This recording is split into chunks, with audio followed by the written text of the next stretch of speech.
And what she found, and this is her paranormal experience Yeah, of let's see if she of picked the up like I event, did. was feeling watched the entire time. And she says that it felt like somebody was following her. Uh-huh.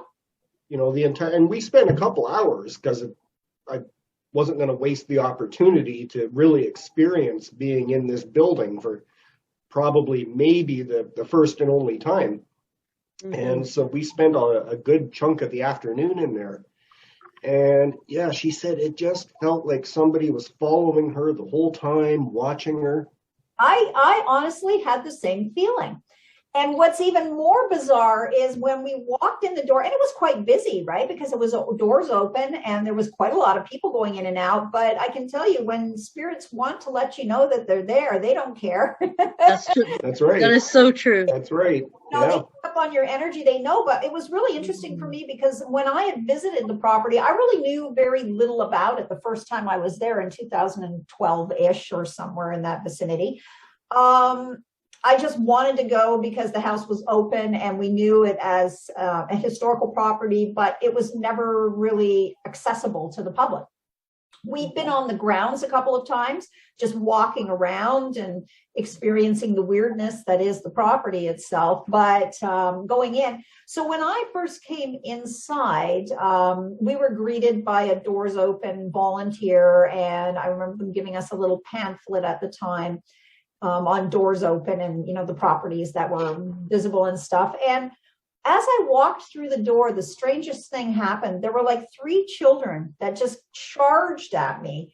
And when I say that, though, I'm not sure that they were actually spirits. I think it was more just residual energy. But the interesting thing is that I knew, like I say, I knew nothing about the property at the time. I'd never read about it. I didn't even, I didn't even know what it was called at that point. I didn't know it was called Auchmar. I was just like, oh, it's that kind of creepy Gothic house up on the hill across from the school. Yeah. So, we all have one of those. The interesting thing was that I got the name Jane and I got the name James. And, and it was like, oh, there were children in this house. It was that feeling of quite a large number of kids. And I pegged it sort of between 8 and 10 children. And it was interesting that this energy came forward from a Jane and a James. And again, I didn't believe at the time that they were spirits, just like a residual energy almost, but I was able to pick up on these names. And then as we walked through the property, we were actually upstairs. We went up the servants' staircase and up into the servants' quarters. And at that time, I think part of the staircase was still cordoned off because it was unsafe to continue to the actual servants' quarters. But I remember going up there, and then I remember coming back down, looping around, going in the hallway, going to the left, which I believe was when we encountered the room that was the part of the military facility. I mean, it was all military hospital, but it was a room that still felt very much like, with the tile and kind of cold and austere. And at that point, I remember my left arm going incredibly icy cold, like just ice cold, and as if somebody had gripped my hand and was hanging on for dear life. My whole arm was cold. And I said to Ed at the time, I said, oh my God, my hand is freezing, like feel my hand. And this was, I guess it's September. Was it September, I think, when we had the doors open? It was warmish out. I remember that. It wasn't cold. And I remember he touched my hand and it was like ice. My one hand, my other hand was totally fine. This hand was so cold. And I could feel it all down my left arm. And it was just absolutely freezing and just felt like someone was clutching onto me. And then as we left the room, it was still there. It just hung on. And at one point, it literally felt like it had climbed onto my back and like a piggyback ride almost. It was just sitting on me and I was freezing. My whole head was cold. My back was cold. And at that point, we crossed the hall and we walked into what is now, what would have been the dining room, that big, open, huge dining area. And I remember being in that room and this cold still on me. And then at that point, I started to get that feeling of the heavy, almost like a big weight. Rachel, you know, when you get that Yes, pressure pushing I've down, had that. Yeah. it pushes down and pushes down on your shoulders. And Oh then, yeah. and I just felt like I couldn't get Oh. this presence off of me at that point. You know, I remember saying to Ed, my husband, you know, this is really weird. Like, I don't often get that feeling of the cold, like running up the body.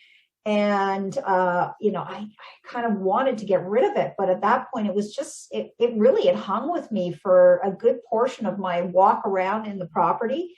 And then I got upstairs. And when we went up the main staircase at this point, and it was really funny because as I started to get towards the top of the stairs, I lost this feeling, the cold, all of the pressure, everything just dissipated. And then suddenly there was a mad rush in the hallway of energy freezing by. And again, it felt like kids playing, right? And I was like, oh, this is interesting. And as we started to go through the bedrooms upstairs, that's when I really started to solidify the name Jane. Like, I kept hearing the name Jane over and over again. And and then, you know, we kind of finished, we were there for several hours too. And then we kind of left and, you know, away we went and we didn't go back. But when we went back again some years later, and this time it was not for doors open. This time we were with the ECDEV, with the Hamilton Economic Development. And we used to be a part of a group there for the film industry. And so we were going through the property again with other people. And once again, I ended up. That was probably in the back of your mind about what happened the first time. Oddly enough, I didn't really kind of think too much about it. But once again, as soon as I entered that one room, I could feel that icy presence again. Yeah. Except this time it didn't end up clinging to me. It was just, you know, there were spots in the room that felt incredibly cold. And at that point, I was kind of blocking, right? Because of my previous experience, I was sort of like putting up the energetic block around me as I walked through the property. But it's definitely was still there. And I know I have a friend who worked on Murdoch as part of a crew. And they said that they just kept hearing things, and even, you know, unofficially, other, you know, people on the crew and even some cast members had felt. That's interesting. I know I read on the website that when they started to do renovations, that's when they said they noticed things going on in the house. So I noticed that that's just a reoccurring thing, you know, with it seems everywhere. The minute the renovations start, things start waking up, you know. Well, I think you're changing. Don't change your wallpaper, you won't have ghosts. Shifting. No, I mean, yeah. Renovations, not just a little renovation, but, you know. No, you're not like paint isn't. But when you start to yes, do renovations, you change the physically changing the house. That's right. And so you're changing that flow of energy. I think that right. often is a disruptive. And I found that a few times, like running into actual spirits that can communicate. That, you know, these are some of the things that I think disrupt them most. But the interesting thing was, after my first experience there, I went home, and that's when I did a little, you know, let's do a little research on the property, and discovered that Buchanan had 11 children, but he only brought 8 to Canada when they came, because the other ones were behind. And one of his daughters was named Jane, and then he had a son. And wild. And again, like I said, I didn't feel that those were spirits. Like, they weren't, it was just energy, like energy. Well, and they're from Scotland, and you have some Scottish heritage too, don't you? I don't know that had much to do with it. I think it's just. Probably not, but it was an interesting connection, I think. But there seems to be a lot of residual energy, and a lot of people were suffering from PTSD. And so there was a number of people that probably passed at the site. Now let's talk about the other part, because Trudy had sort of a similar experience to me. But Rachel, you have to see this weird addition church.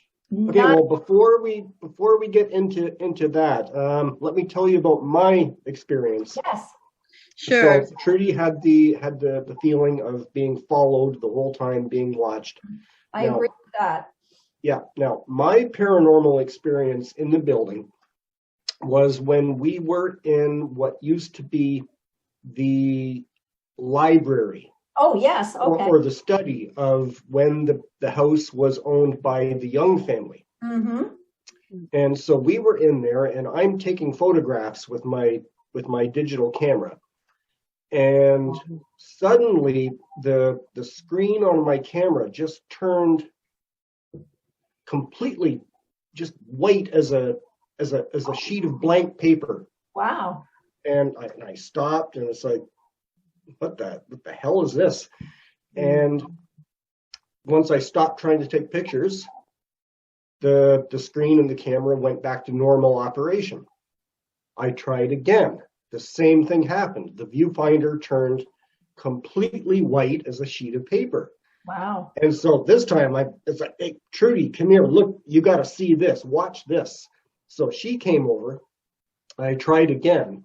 This time the camera screen turned pitch black and completely froze up. Wow. And I had to pull the batteries out of the camera in order to get it unfrozen. Wow. That's really wild. So that was my experience in the building. Yeah, well, and again, it's that energy, right, that happens Yes. in the building. There's a lot of it, and it has such an interesting past, with so many different things going on in there. The Buchanan family were there for not a really long time, like in the grand scheme of the age of the house, right? They were there for a short period, and then when they moved back in, they were there a little longer, but that was James and I forget which sister it was, but there was another sister there. But what's interesting about this property is originally it was described as a small fort on the hill because it had such an expansive wall all the way around the property. Like, can you imagine how big that wall was? Like, that was, my goodness. 90 acres. And it was literally surrounded by a wall. From what I can gather looking at the research, that wall went all the way around the property to the gatehouse. Because where that gatehouse is, that's several city blocks away from the actual manor. Yeah, it's quite huge. And so today there's only a little bit of that wall left when you go on the property. It's like the dovecote, and then there's that piece of wall that sort of runs down the side of the property. Yeah. And that's it. And the rest of the wall has been removed. But the old coach house and stables, like I said, the sisters turned that into additional living space, which I found really odd. Did you go into that building when you were there, Ian? No. No? Oh, we went into it. It was a very strange layout inside. It was definitely, you could tell it was an old coach, like an old, horse barn, essentially a shed, but quite big. I mean, it wasn't tiny. It's not small, but you could just see the feel of the carriage house and the horse stalls and the upper loft area that they turned into, because apparently the sisters, to raise money, rented out the lower part of the carriage house as accommodation to people. Oh. Yeah, sure. So they're like the Airbnb of the time, so that they could raise money, to keep their things going. Now, it seems like they did a fair amount of good in the community. I'm not going to disparage them. They did their thing. I find the addition on the property very strange and unnerving when I visit, and I don't know why. I just do. It's to me the creepiest part of the entire property.